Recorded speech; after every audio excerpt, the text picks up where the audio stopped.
Hello friends, welcome to Anumis. I am Anuradha और आज की इस वीडियो में हम लोग बात करने वाले हैं कि सीबीआई ऑफिसर कैसे बने। अगर आपको सीबीआई ऑफिसर बनना है, इस फील्ड में अपना करियर बनाना है, बहुत ही अच्छी पोस्ट है, तो ये वीडियो इन तक जरूर देखिएगा। तो सबसे पहले हम लोग ये जान लेते हैं कि सीबीआई क्या होता है, उसके बाद हम लोग जानेंगे कि सीबीआई ऑफिसर कैसे बने। तो सीबीआई का फुल फॉर्म होता है सेंट्रल ब्यूरो ऑफ इन्वेस्टिगेशन, जिसे हिंदी में कहा जाता है केंद्रीय जाँच ब्यूरो। यानी कि जो सीबीआई है एक एजेंसी है जो कि देश में होने वाले जितने भी अपराध हैं या फिर राष्ट्रीय सुरक्षा से जुड़े जितने भी जांच पड़ताल है वो सीबीआई एजेंसी के माध्यम से किया जाता है। जो सीबीआई है ये देश की सबसे बड़ी जांच एजेंसी है। इसके हेड ऑफिस की बात करें तो सीबीआई का हेड ऑफिस जो है वो न्यू दिल्ली में है। तो ये तो हम लोगों ने जाना कि सीबीआई क्या होता है। अब उसके बाद हम लोग जानेंगे कि हमें अगर सीबीआई ऑफिसर बनना है तो किस तरीके से हम सीबीआई ऑफिसर बन सकते हैं। तो देखिए फ्रेंड्स, सीबीआई ऑफिसर बनने के लिए जो है हमारे पास एक नहीं एक से अधिक रास्ते होते हैं। पहला ऑप्शन ये है कि हम जो है यूपीएससी के माध्यम से सीबीआई ऑफिसर बन सकते हैं। दूसरा है कि हम जो है एसएससी सीजीएल के माध्यम से जो है सीबीआई ऑफिसर बन सकते हैं। एक और ऑप्शन आता है कि अगर आप जो है पुलिस विभाग में कार्यरत हैं तो प्रमोशन के माध्यम से भी जो है आपको वहां पर पहुंचाया जा सकता है। तो यहाँ पर जो है जो मेन जो रास्ते आपके पास होते हैं वो दो रास्ते होते हैं। आप जो है यूपीएससी यानी कि सिविल सर्विसेज के एग्जाम के थ्रू जो है आप ग्रुप ए के माध्यम से जो है सीबीआई ऑफिसर बन सकते हैं, और दूसरा कि आप जो है एसएससी सीजीएल के माध्यम से जो है आप सब इंस्पेक्टर के माध्यम से सीबीआई ऑफिसर बन सकते हैं। तो यहाँ पर हम बात करने वाले हैं कि एसएससी सीजीएल के माध्यम से आपको अगर सीबीआई ऑफिसर बनना है तो क्या क्या स्टेप्स फॉलो करने पड़ेंगे। तो देखिए, सबसे पहले यहाँ पर हम क्वालिफिकेशन की बात करें कि अगर आपको एसएससी सीजीएल के माध्यम से जाना है तो आप जो है इसके माध्यम से सब इंस्पेक्टर बनेंगे। उसके बाद जो है आपको सीबीआई में जो है आपको सीबीआई ऑफिसर के पोस्ट पर वहाँ पर जॉब मिलेगी। यानी कि ऐसा नहीं कि आप जो है एसएससी सीजीएल क्रैक किए तो आप डायरेक्ट सीबीआई ऑफिसर बन गए, ऐसा नहीं। सबसे पहले आपको सब इंस्पेक्टर की वहाँ पर पोस्ट दी जाएगी। उसके बाद प्रमोशन के माध्यम से जो है आगे चल करके आपको सीबीआई ऑफिसर की पोस्ट मिलेगी। तो क्वालिफिकेशन की बात करें तो क्वालिफिकेशन यहाँ पर ग्रेजुएशन है। अगर आप ग्रेजुएशन हैं किसी भी स्ट्रीम से, किसी भी सब्जेक्ट से, तो आप जो है इसके लिए एलिजिबल होते हैं, यानी कि एसएससी सीजीएल के लिए एलिजिबल होते हैं। एज की बात करें तो एज जो है इसमें मिनिमम 20 साल है और मैक्सिमम जो है 30 साल है। यहाँ पर कुछ रिलैक्सेशन भी मिलता है, जैसे अगर आप SC ST कैटेगरी में आते हैं तो आपको जो है 5 ईयर का यहाँ पर छूट मिलता है। अगर आप जो है OBC कैटेगरी में आते हैं तो आपको जो है 3 ईयर का छूट मिलता है, या फिर अगर आप PWD के हैं तो आपको जो है 10 ईयर का यहाँ पर रिलैक्सेशन मिलता है।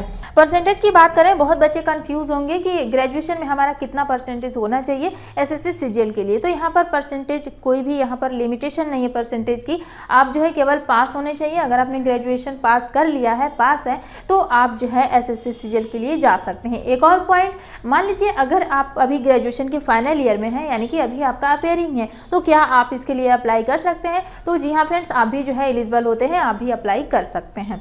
चलिए, यहाँ तक तो क्लियर हो गया। अब उसके बाद हम लोग जानेंगे प्रोसेस के बारे में कि क्या क्या प्रोसेस है हमें सीबीआई ऑफिसर बनने के लिए, यानी कि सब इंस्पेक्टर अगर आप कहें, सब इंस्पेक्टर पहले आप बनेंगे तो देखिए यहाँ पर जो है एग्जाम की स्टेज की बात करें तो 4 स्टेज होते हैं एग्जाम के, टायर 1, टायर 2, टायर 3 और टायर 4।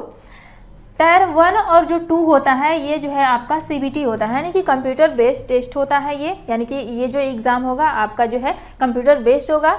टायर 3 की बात करें तो ये जो है स्क्रिप्टिव होता है, यानी कि ये पेपर और पेन के माध्यम से होता है। इसमें आपको जो है लिखना होता है, कहने का मतलब आगे हम बताएंगे आपको सिलेबस के बारे में भी, आगे हम बात करेंगे कि क्या क्या जो है इसमें पूछता है। टायर 4 की बात करें तो ये जो है आपका CPT टेस्ट होता है, यानी कि कंप्यूटर प्रोफिशिएंसी टेस्ट इसमें होता है, और भी कुछ एक्स्ट्रा टेस्ट भी इसमें लिए जाते हैं।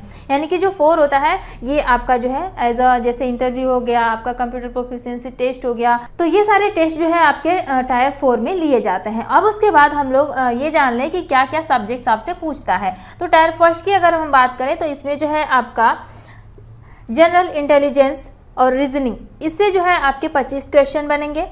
दूसरा है आपका जनरल अवेयरनेस, इससे जो है आपका 25 क्वेश्चन बनेगा।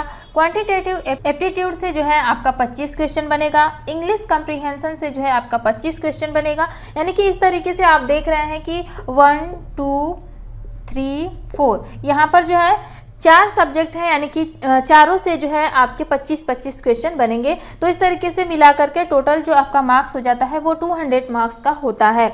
यानी कि कितने क्वेश्चन आपके बने, 25 यहाँ से, 25 यहाँ से, 25 यहाँ से, यानी कि 25 चौके 100 यहाँ पर जो है आपके क्वेश्चन रहेंगे। और मार्क्स की अगर बात करें तो नंबर यहाँ पर जो है 200 नंबर का होगा। और निगेटिव मार्क्स भी जो है इसमें होता है, 0.5 का जो है इसमें निगेटिव मार्क्स होता है। टाइम की बात करें तो टाइम जो है इसमें आपको 1 घंटे का समय दिया जाता है। उसके बाद टायर 2 की अगर बात करें तो इसमें जो है आपके 2 पेपर होते हैं। पहला आपका जो पेपर होता है वो होता है क्वांटिटेटिव एबिलिटीज़ का, और दूसरा जो पेपर होता है वो होता है इंग्लिश लैंग्वेज एंड कंप्रीहेंशन का।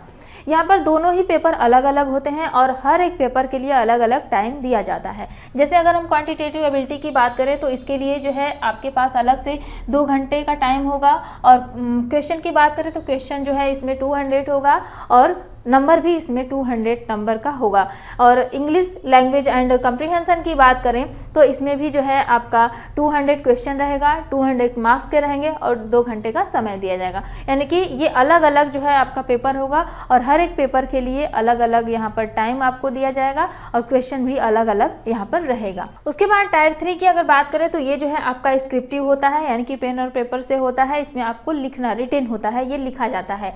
और ये जो है आप किसी भी लैंग्वेज में लिख सकते हैं, हिंदी में लिख सकते हैं, इंग्लिश में लिख सकते हैं, मतलब जो भी लैंग्वेज आपको आ रही है, जिस भी लैंग्वेज को आप सेलेक्ट करेंगे उस लैंग्वेज में जो है आपको लिखना होगा। लिखना क्या होगा, यहाँ पर आपको ऐसे लिखना होता है, लेटर हो गया, एप्लीकेशन हो गया, ये सारी चीज़ें जो है आपको लिखना होता है। और यहाँ पर अगर हम मार्क्स की बात करें तो ये जो है केवल क्वालिफाइंग पेपर होता है। इसमें आपको केवल मिनिमम 33% लाना होता है, केवल यहाँ पर पासिंग मार्क्स जो है लाना है, यानी कि इसमें आपको केवल पास होना है। उसके बाद टायर 4 की बात करें तो इसमें जो है CPT होगा, यानी कि कंप्यूटर प्रोफिशिएंसी टेस्ट होगा। साथ ही साथ आपका टाइपिंग टेस्ट भी होगा हिंदी और इंग्लिश में, और डाटा एंट्री स्पीड टेस्ट भी इसमें होगा। और उसके बाद जो है इसी में आपका फिजिकल टेस्ट भी इसके बाद होगा। फिजिकल टेस्ट में क्या क्या यहाँ पर है, जैसे कि अगर आप मेल हैं तो मेल के लिए जो हाइट मांगता है, हाइट जो है 165 सेंटीमीटर होना चाहिए।